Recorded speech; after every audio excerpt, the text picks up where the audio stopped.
The revival of European art and literature under the influence of classical models in the 14th to 16th century is known as the Renaissance.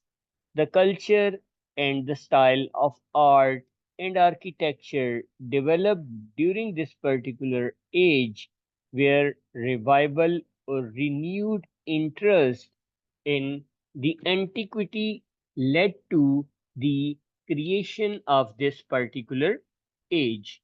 In a way, it is from rebirth. It is a French word meaning rebirth or revival.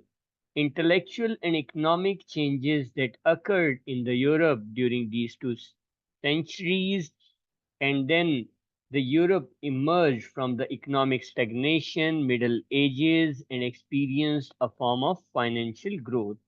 It is an age in which artistic, social, scientific, political thought gain new direction. Here, the rediscovery of the Greek and Roman traditions helped in reproduction of the visual imagery accurately, and then it marks the entry of civilization into the modern time period. तो ऐसा time period है जिसमें revival हुई है. French की intellectual movement थी 14 to 16 century की, जहां पर इकोनॉमिक जो स्टेलमेट था, स्टेग्नेशन थी, जो इकोनॉमिक पॉवर्टी थी, वहां से यूरोप ने निकलकर मॉडर्निटी का सफर शुरू किया, जिसमें फाइनेंशियल ग्रोथ थी, क्योंकि ये एज ऑफ एक्सप्लोरेशन थी. इसमें बहुत सी फील्ड्स के अंदर इनोवेशन देखने को मिलती है.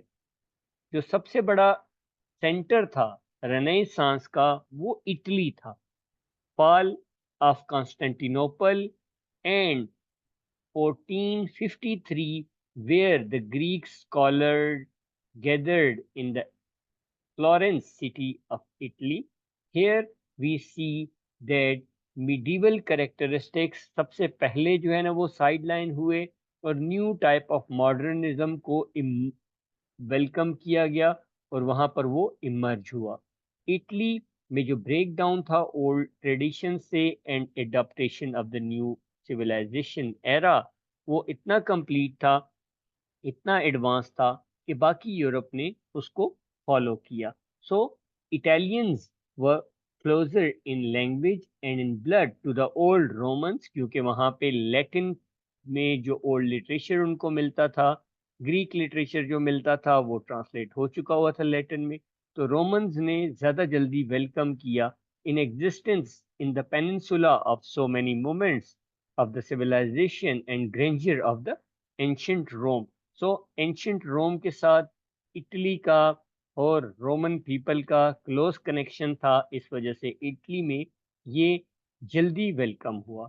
Invention of the printing press ने बहुत इंपॉर्टेंट रोल प्ले किया इस एज के अंदर, क्योंकि जब प्रिंटिंग प्रेस हुआ तो art, literature and other scientific documents जो थे उनकी कॉपीज डेवलप होना शुरू हुई और वो बहुत से लोगों तक पहुंचना शुरू हो गए. तो impression by means of the engraved seals or blocks seems to be a device as old as civilization. The Chinese have practiced this form of the printing from the early age, and then but printing जब हमारे पास आई थी वो यहाँ पर वो costly थी blocks के through, and the art revolutionise हुआ गुटेनबर्ग के टाइम पीरियड के अंदर, जिसने इन्वेंशन किया था the oldest book known to have been printed from the movable letters was a Latin copy of the Bible issued from the press of Gutenberg. और यहाँ पर हमें ये इन्वेंशन मिलती है. तो आर्ट स्प्रेड रैपिडली, बहुत जल्दी से. और 15th सेंचुरी के अंदर हम जब देखते हैं कैसे पूरे यूरोप में इन्वेंशन हुई थी, बहुत सी सोशल क्लासेस हमें देखने को मिलती हैं, जिसके अंदर हम जब कैटेगरी देखें तो नोबल्स की क्लास थी जो लैंड ऑनर थे एंड बहुत सी states outside the city walls के अंदर रहा करते थे और रूल किया करते थे सारी चीज़ों को. फिर मर्चेंट क्लास एक न्यू क्लास इमर्ज हुई, रिच क्लास थी, जिसने वहां पर क्या हुआ, कंट्रोल वेल्थ का किया और गवर्नमेंट को आहिस्ता आहिस्ता कंट्रोल करना शुरू किया। और मैरिजेस थी इन द नोबल फैमिलीज में, और पैटर्न्स ऑफ आर्टिस्ट भी ये लोग कहलाए। मिडिल क्लास थी जिसमें शॉपकीपर्स एंड प्रोफेशनल थे, वर्कर्स थे, कोई जॉब प्रोटेक्शन नहीं थी, डिपेंडेंट अपॉन एम्प्लॉयर्स थे। एंड देन अर्बन वर्कर्स थे, better off than the peasants. तो यहाँ पर अर्बन क्लास डेवलप होना शुरू हो गई थी। रूरल क्लासेस जो सेंटर हुआ करती थी, विलेजर्स जो सेंटर हुआ करते थे, उनको रिप्लेस किया वर्किंग क्लासेस ने, क्योंकि इंडस्ट्री डेवलप हो रही थी। की फिगर हमें यहाँ पर मैकियावेली का मिलता है, द प्रिंसेस का राइटर है, माइकल एंजिलो है, उसके अलावा जो बाकी आर्टिस्ट हमें मिलते हैं, दांते हैं, रेफाएल है, डोनाटिलियो है, शेक्सपियर हमें बाद में लेटर ऑन इसी एज की प्रोडक्ट नजर आता है, एंड लियोनार्डो डिविंची भी हमें दिखाई देता है, मोनालिसा का क्रिएटर। एंड देन हमें और राइटर भी दिखाई देते हैं। So teenage muta mutant ninja turtles का अगर नाम लिया जाए तो माइकल एंजेलो का नाम हमारे जहन में आता है। इस एज के अंदर एक्सप्लोरेशन हुई थी। Some men were drawn to the seas out of the curiosity to discover more about the world. और हमें यहाँ पर बहुत से लोग सी वॉयजेस करते हुए देखते हैं, जिनके अंदर फ्रांसिस ड्रेक का नाम आता है। फिर पोर्चुगीज नेविगेटर थे जो मैथमेटिशियंस थे, एस्ट्रोनॉमर थे, कार्टोग्राफर थे, और बाकी लोग नेविगेटर जो थे। एक्सप्लोरेशन वेस्ट अफ्रीका की उन्होंने की, फिर ट्रेड उन्होंने देखा गोल्ड का, आइवरी का, और स्लेव्स आल्सो उन्होंने वो यूरोप की तरफ लेकर आना शुरू हुए।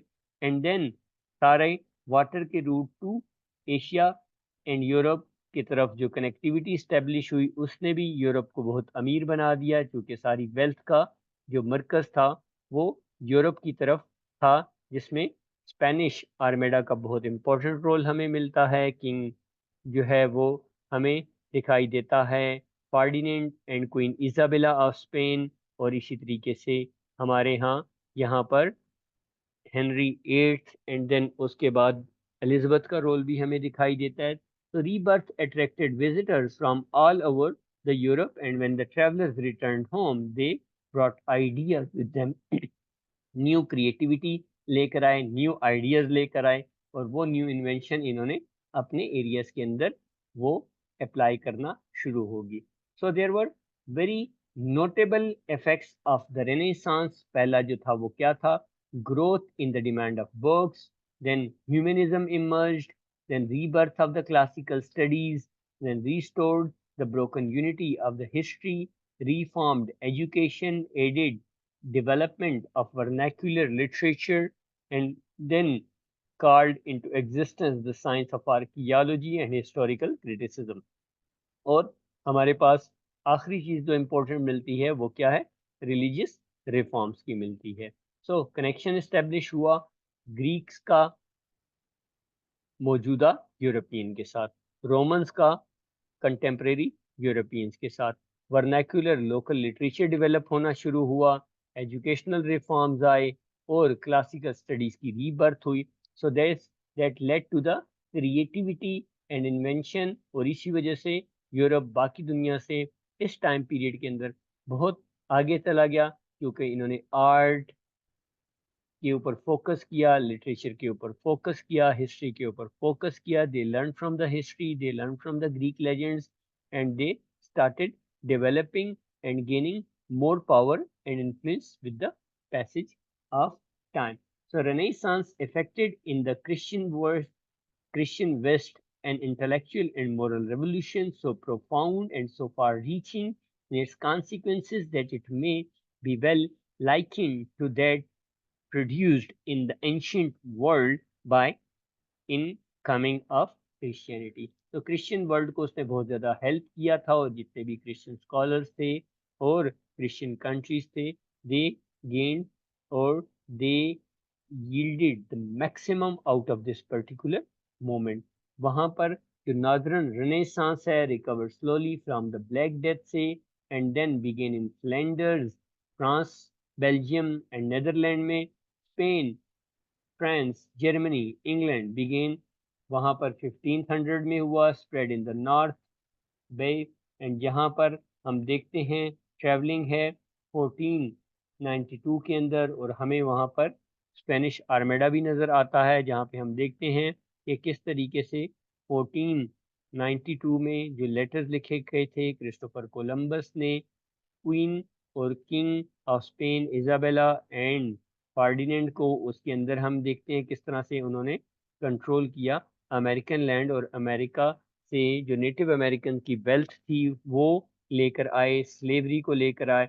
सो इस सब ने इफेक्ट किया था इकोनॉमी जो ग्रो हुई, बहुत ज़्यादा पीपल जो फ्लरिश हुए आर्ट के अंदर, लर्निंग के अंदर, लिटरेचर के अंदर। सो यहाँ पर हम देखते हैं कि किस तरीके से इटालियन रेनेसांस जो क्लासिकल मेथोलॉजी को यूज करती है, और नॉर्दर्न जो डोमेस्टिक इंटीरियर्स को देखती है, वहाँ पर रिलीजियस सीन्स पोर्ट्रे होते हैं। स्टाइल की अगर बात की जाए तो सिमेट्रिकल है, बैलेंस्ड है, सेंस ऑफ मैस है, लीनियर पर्सपेक्टिव लेते हैं, इसी तरीके से सरफेस डिटेल और नेचुरलिज्म जो फोकस ऑन नेचुरल टेंडेंसीज का उसकी तरफ वो करते हैं, साइंस की तरफ वो जाते हैं।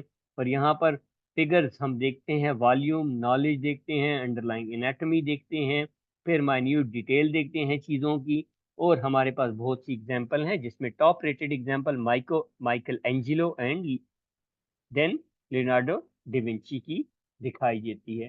तो ये आर्ट और आर्टिस्ट अपने अरूज पे थे, लिटरी राइटर्स उन्होंने इन्फ्लुएंस करना शुरू किया था, इसी तरीके से पॉलिटिशियंस उन्होंने दुनिया एक्सप्लोर करना शुरू की थी, और जियोग्राफर्स उन्होंने वर्ल्ड को एक्सप्लोर करने के साथ साथ वेल्थ को वापस लाना शुरू किया था। कहाँ पर?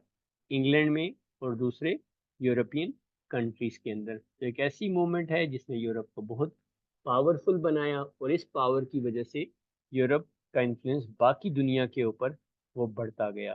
तो इस सेशन से related if you have any question you can reach me out through the comment section.